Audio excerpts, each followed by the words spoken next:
We need a bigger auditorium. Que necesitamos un teatro más grande.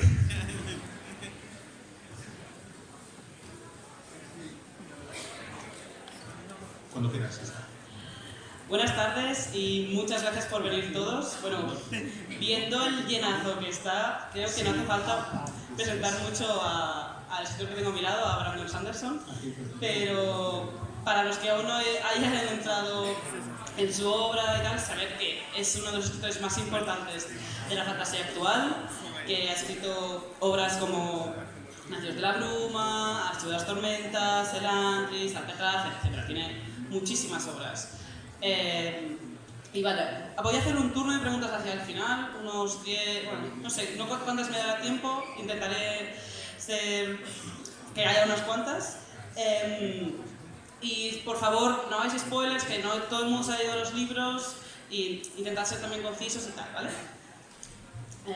Bueno, muchas de las novelas son bastante oscuras, ¿no? Por poner un ejemplo, Nacidos de la Bruma es un mundo lleno de ceniza, que constantemente llueve ceniza, no hay esclavos, no se escapa.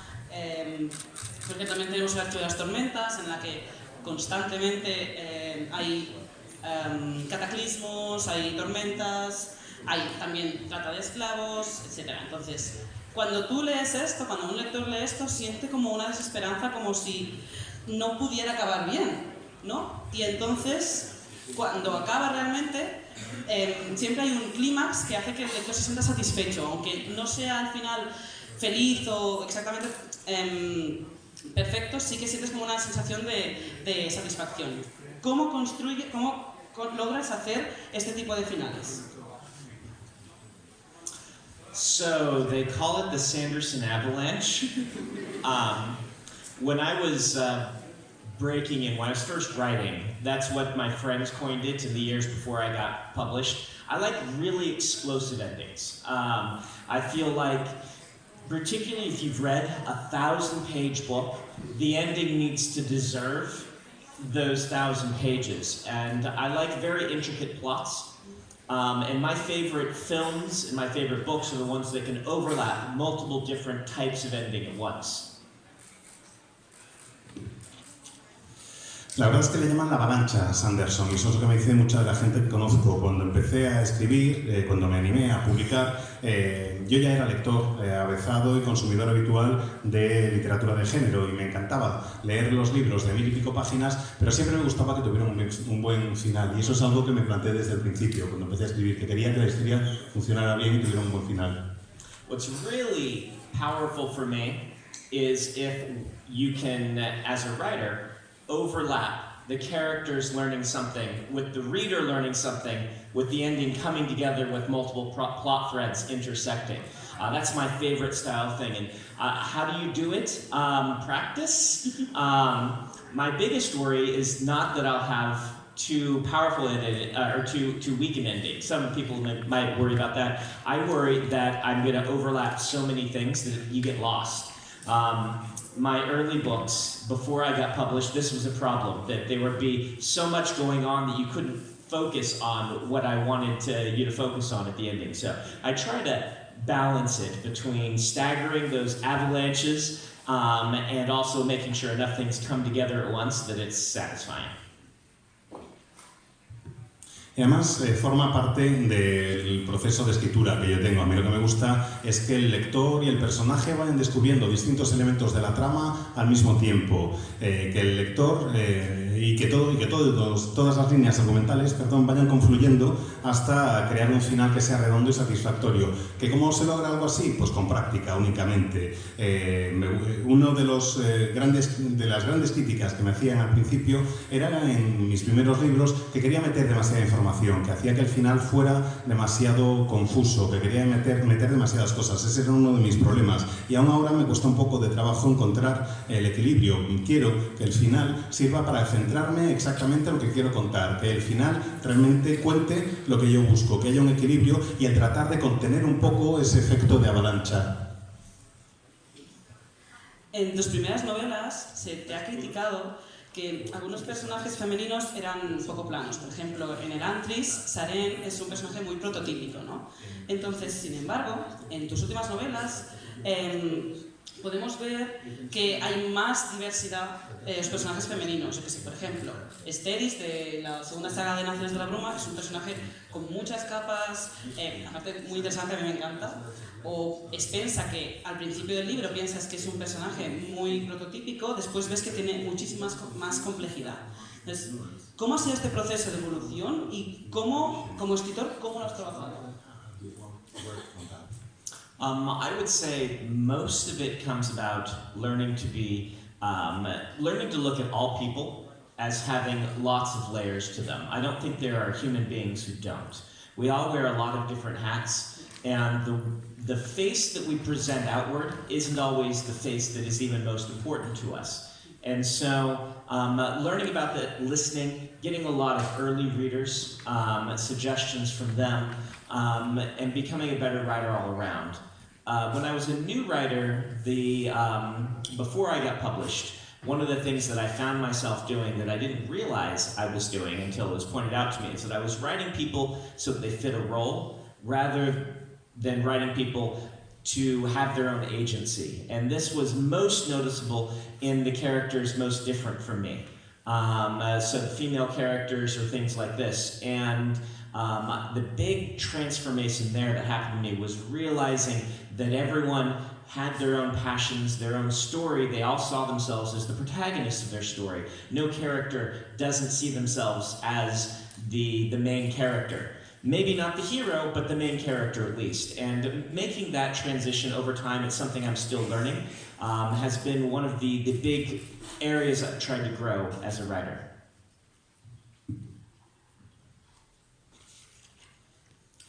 Es una de las primeras cosas que traté de aprender, una de las cosas que me costó más trabajo a lo largo del proceso de convertirme en escritor, y es que tienes que fijarte en todo el mundo, tienes que fijarte en todos los que te rodean, porque todos los seres humanos tienen multitud de capas, todos somos distintos entre sí, por simple que te pueda parecer una persona, tiene muchas más capas de lo que puedas creer, y hay que aprender a fijarse. Yo disfruto viendo el mundo que me rodea y eso para mí es muy importante. Cuando presento mi obra a un lector beta, siempre escucho las sugerencias que tienen y trato de incorporarlo a mi estilo en la medida de lo posible. Cuando era escritor novato, antes incluso de que me publicaran, cometía un error muy grave, un error que me señalaron algunos de mis lectores y gracias a ellos pude aprender. Y es que trataba a los personajes no como personas, sino como papeles. No me importaban ellos como personas, sino que me importaba el papel que desempeñaban en el relato. No trataba de darles intereses a los personajes, sino que quería que cumplieran simplemente una función. Y eso se notaba especialmente en los personajes que eran más distintos a mí, entre ellos, claro, los personajes femeninos. La transformación empezó a tener lugar cuando me di cuenta de que todo el mundo quiere contar su propia historia, que todo el mundo cree que sea cual sea el relato, él o ella es el protagonista, no el héroe necesariamente, pero sí el protagonista de la historia que se está contando. Y eso es algo que aún estoy tratando de aprender y en lo que voy tratando de mejorar hoy en día. De hecho, alguna vez has comentado que tus primeras lecturas de fantasía como niño lector de fantasía fueron Vencer al dragón de Barbara Hamley o Los dragones de Pern de Anne McCaffrey, perdón.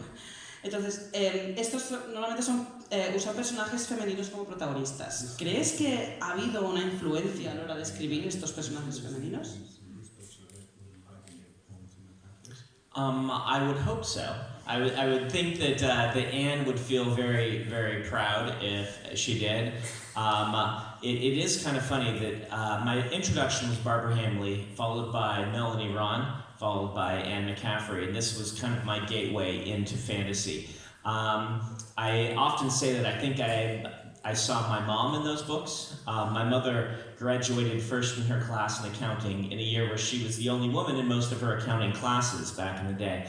And so that was part of what attracted me about these books, is I saw my mother in them, if that makes any sense. But I would certainly like to hope that they had a good influence on me.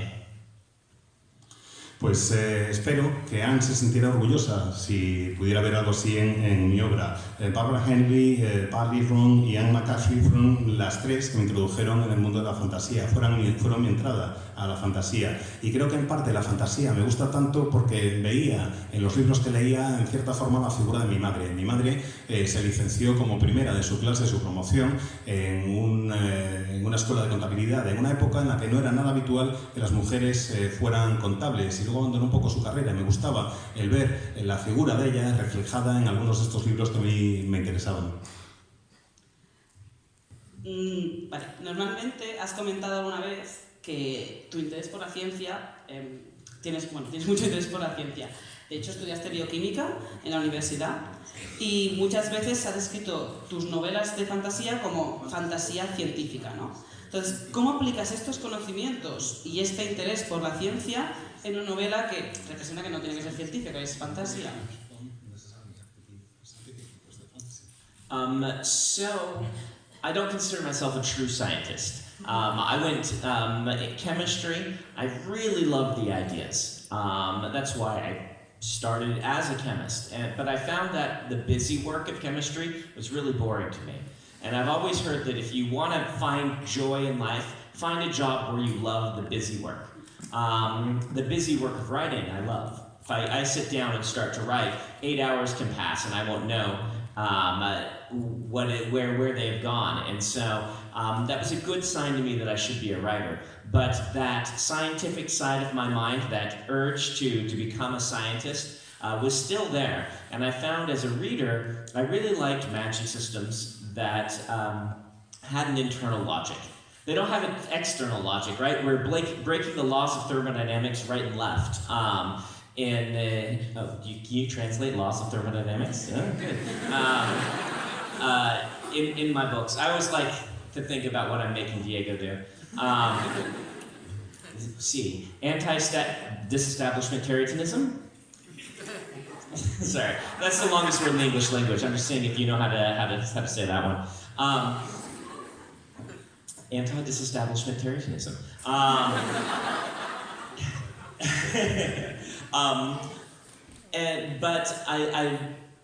Let's let you do that, and then I'll go into this a little bit more.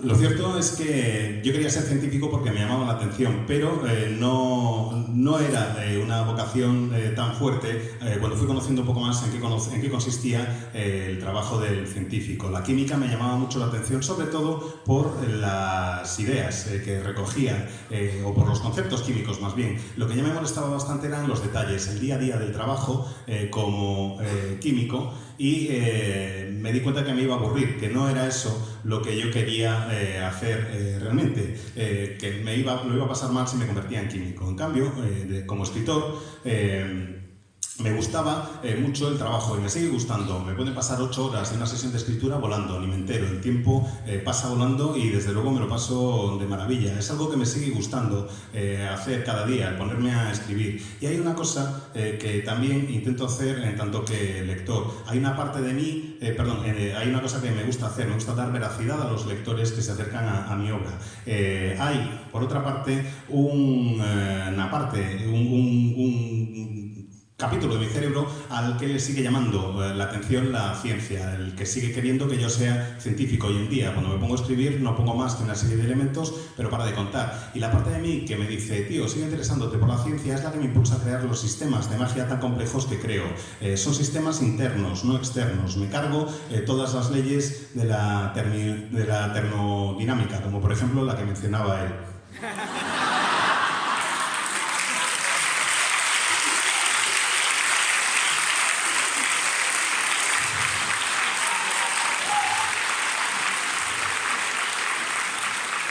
Did he actually do it? Okay. All right. I thought for a minute you'd looked up how to do it. I was trying to, but I wasn't fast enough. Yeah. So I actually find that what fascinates me the most is the boundary between science and superstition, right? I'm a religious person, and so being religious and a scientist, there's kind of a push and a pull there, right? And I'm fascinated by, for instance, the lives of people like Sir Isaac Newton, who tried the scientific method on alchemy, trying to get it to work, and couldn't make it work. Now, of course, we say, well, duh, alchemy is pseudoscience. But back then, there wasn't pseudoscience and science. There was just science. There was just things that people had known for a long time were possible that only then were people starting to prove, wait a minute, this isn't the case. Galileo and his experiments and things like this. And I love the idea of walking that line, of taking something fantastical from a fantasy book and mashing it up against contemporary science and say, what would you do in a fantasy world if you had this magic? How would you go about trying to quantify what it is and what it can do? That sort of thing is really interesting to me, and that's why you see me approaching these magic systems the way I do. I love that science can answer everything, but hasn't answered everything yet, because we just don't know. And even in our world, there are questions like, how do you reconcile this theory of special relativity with the theory of general relativity, right? Like, we can't answer that yet, and that's really cool to me, that there are answers out there that we don't know. And so having my characters try that with magic is really fun for me. Además me fascina el tratar de establecer el límite, ver dónde está el límite entre la ciencia y la superstición. Yo soy una persona muy religiosa por una parte y tengo este afán científico por la otra, y se produce en mi interior una especie de tira y afloja, y siento fascinación por la vida de gente como Sir Isaac Newton, que empezó a aplicar el método científico a la alquimia. Hoy en día le dices, ¿pero qué haces, tío? ¿Cómo vas a ser científico? ¿Cómo va a funcionar el método científico en la alquimia si la alquimia es una pseudociencia? Pero en aquella época no había pseudociencia ni ciencia, había simplemente ciencia y gente tratando de hacer experimentos para comprobar dónde estaban los límites. Todo para tratar de hacer demostraciones y ver qué es lo que sucedía en la realidad. Galileo, por ejemplo, con todos sus experimentos. Lo que intento hacer en mi obra es una mezcla entre la ciencia contemporánea y la situación que se viviría en los mundos de fantasía si la magia fuera cuantificable, si se pudiera medir y pesar la magia, si se pudiera saber cómo funciona la magia. Eso es lo que me interesa realmente de los sistemas mágicos, el tratar de ver qué es lo que podría hacer con ellas si la abordáramos desde una perspectiva totalmente científica. La ciencia puede responder a todos los interrogantes de la humanidad, no los ha respondido todos todavía, pero poder puede hacerlo. Y yo lo que hago es que mis personajes en esos mundos en los que viven tengan una serie de reglas generales que hay que respetar y ver cómo van ellos tratando de explorar y encontrar las respuestas. Eso me divierte muchísimo y me lo paso de maravilla haciendo que los personajes jueguen a descubrir los límites de los distintos sistemas mágicos que voy creando.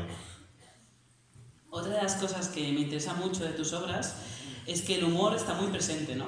Sobre todo en novelas juveniles e infantiles como Stilger, con David y sus metáforas, en El Ritmatista, en Escuadrón, con todos los diálogos con Emmegot, en Alcatraz, por supuesto, pero también en novelas más adultas, como la segunda saga de Nacidos de la Bruma, en la que Wayne actúa como una especie de alivio cómico, ¿no? ¿Cómo introduces el humor en tus historias? You know, wanting to be a writer is about, for me, wanting to explore the human condition in every direction I can. And because of that, I don't want my books to be one emotion. I like to laugh. I think everybody likes